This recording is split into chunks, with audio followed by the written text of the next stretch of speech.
경제 얘기인데요. 유럽 재정 위기 요즘 심각하지 않습니까? 뭐 프랑스도 그렇고 스페인이나 그리스 특히 심각한데 유로화 가치가 많이 떨어졌습니다. 위기 때문에. 그래서 이곳을 최대 시장으로 두고 있는 우리 삼성전자 발등에도 불똥이 떨어졌다고 하네요. 지난 2008년 이후 4년 만에 위기 대응 시나리오 경영에 들어간 삼성전자의 사연 화면부터 보시겠습니다. 삼성전자가 지난달부터 위기에 대응한 시나리오 경영에 나선 것으로 확인됐습니다. 최대 시장인 유럽의 재정 위기로 유로화의 가치가 급락하자 판매 가격 인상이라는 초강수도 들고 나왔습니다. 국내 최대 글로벌 기업인 삼성전자가 위기 대응 시나리오 경영에 들어간 것은 2008년 글로벌 금융위기 이후 4년 만입니다. 특히 유럽의 재정 위기에 따른 유로화 가치 하락을 가장 큰 위기 요인으로 보고 있습니다. 최대 시장인 유럽에서 똑같은 매출을 올려도 달러로 환산하면 매출액이 17%나 감소하게 되기 때문입니다. 네, 지금 화면에 잠깐 나오긴 했는데요. 박 차장, 삼성이 이렇게 저희가 생각해 뭐 휴대전화도 잘 팔리고 잘 될 것 같은데 유럽 시장은 좀 심각하다 이렇게 본 건가요? 예, 그렇죠. 지금 유로 달러 환율 자체가 네. 문제입니다. 지금 제일 큰 거는. 그러니까 그 유럽 시장이 삼성전자의 매출 중에서 차지하는 비중이 한 4분의 1, 24%로 되어 있고요. 미국 시장 20%를 차지하는 미국 시장이나 중국 14%의 중국 시장보다 오히려 큰 시장입니다. 그런데 그곳에서 물건을 많이 팔아도 그 사이에 환율이 한 지금 17% 정도 하락했는데요. 네. 일반적인 가전제품의 휴대전화는 조금 차이가 있습니다만 일반적인 가전제품의 수익률이 5%인데 17%나 가격이 하락하다 보니까 매출을 결과적으로 달러로 잡아놓고 보면은 오히려 수익도 감소하고 매출도 감소하는 식으로 평가가 될 수가 있는 겁니다. 삼성전자 수출 최대로 많이 하는 데가 유럽이었군요. 저는 예, 미국 시장인 줄 알았는데. 시장 자체가 굉장히 크거든요. 네. 예. 그러니까 유럽이 흔들리다 보니까 유로화 가치가 떨어지고 삼성이 내다 파는 물건에 대한 수익이 이제 떨어진단 말이죠? 예, 그렇습니다. 네.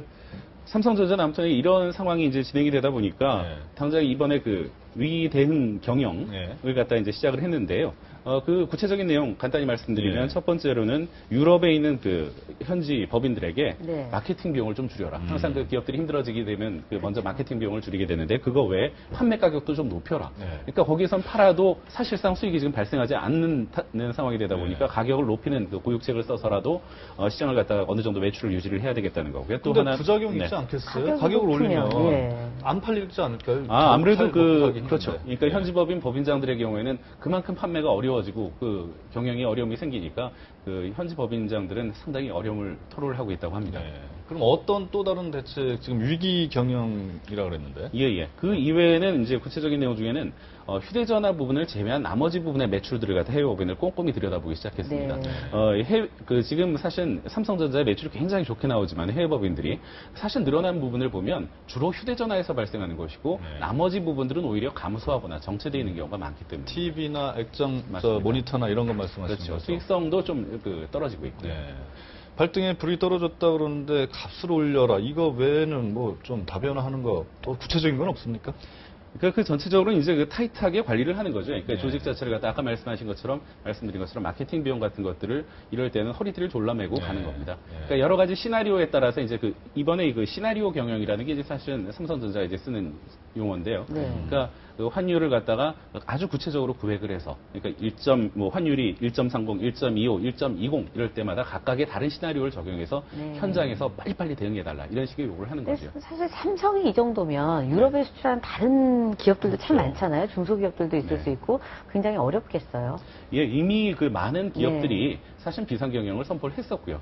오히려 삼성은 너무 좋은 실적과 그리고 또 한국의 대표 기업 아닙니까? 그러니까 너무 위기를 갖다 조장한다는 그런 대내외의 시각 같은 것들을 갖다 피하기 위해서 사실은 오히려 내부적으로 좀 숨기고 있었던 거죠. 네. 오늘 동아일보가 이제 단독 보도를 하면서 그 사실이 이제 드러난 거고요. 예. 네.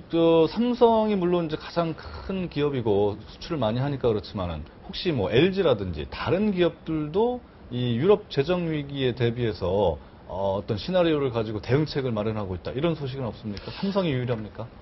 이미 LG나 현대 이런 기업들도 전부 다 사실상 비상 내부적으로. 경영을 하고 있는 거죠. 네. 특히 이제 환율 문제는 수출 기업으로서는 모두가 가장 크게 타격을 받는 부분이라서 예. 대응을 할 수밖에 없습니다. 예. 잘 들었습니다. 삼성이 뭐 비상시국이라고 하는데 사실 글로벌 경제 자체가 지금 비상시국인 것 그렇죠. 같아요. 유럽뿐만 네. 아니라 이게 유럽의 불똥이 미국으로 튀고 또 아시아까지 튀니까요. 좀 이제 경제적으로 좀 잠잠해졌으면 좋겠는데요. 박중현 차장이었습니다. 수고하셨습니다. 이슈토크 오늘 준비한 내용 여기까지인데요. 음식점이나 관공서 전화번호 모를 때 114 많이 이용하시죠. 그런데 이 114 안내원들의 첫 멘트가 그동안 사랑합니다 고객님 이거였다고 합니다. 맞죠. 그런데 이 그랬죠. 멘트가 오늘부터 바뀐다고 그러죠. 오늘부터인가요? 예, 네. 힘내세요 고객님 이렇게 바뀐다고 하네요. 네. 그 사랑합니다 고객님이라는 그런 인사말은 한 6년 가까이 사용됐다고 하는데 네. 저도 들었던 기억이 있는데 사연이 좀 많았다고 합니다. 어떤 고객 중에서는 사랑한다는 말을 한 번도 못 들었는데 이렇게 들었더니 감동이다 이런 분도 네. 있었다고 해요. 네. 또 어떤 분은 남자분들일 것 같은데 아마 여성 교환원들이 주로 하다 보니까 좀 농담을 좀 짓궂게 하는 분도 있어서 밤 10시 이후에는 그 사랑합니다 고객님 대신에 안녕하십니까를 사용해 왔기도 했다고 합니다. 근데 사랑합니다가 어떤 특정 종교 때문이 아니냐라는 오해도 있었다는데 네. 아무튼 바뀌게 됐네요. 그 114 안내원들 교육시킬 때 네. 도레미파 솔 톤으로 하라. 네, 또 한번, 이렇게 경쾌하게 네, 한번 네. 해보시죠. 저는 남자라서 좀 안 어울릴 저도 것 안 같고. 어울립니다. 네, 하여튼 그렇다는 얘기가 있고요. 취업난에 경제난에 뭐 어깨 처진 사람들의 기운을 북돋워주기 위해서 사랑합니다 대신에 힘내세요 고객님 이 이제 인사말로 바꿨다고 하는데 시청자 여러분들도 힘내세요. 저희는 내일 아침에 다시 찾아뵙겠습니다. 고맙습니다.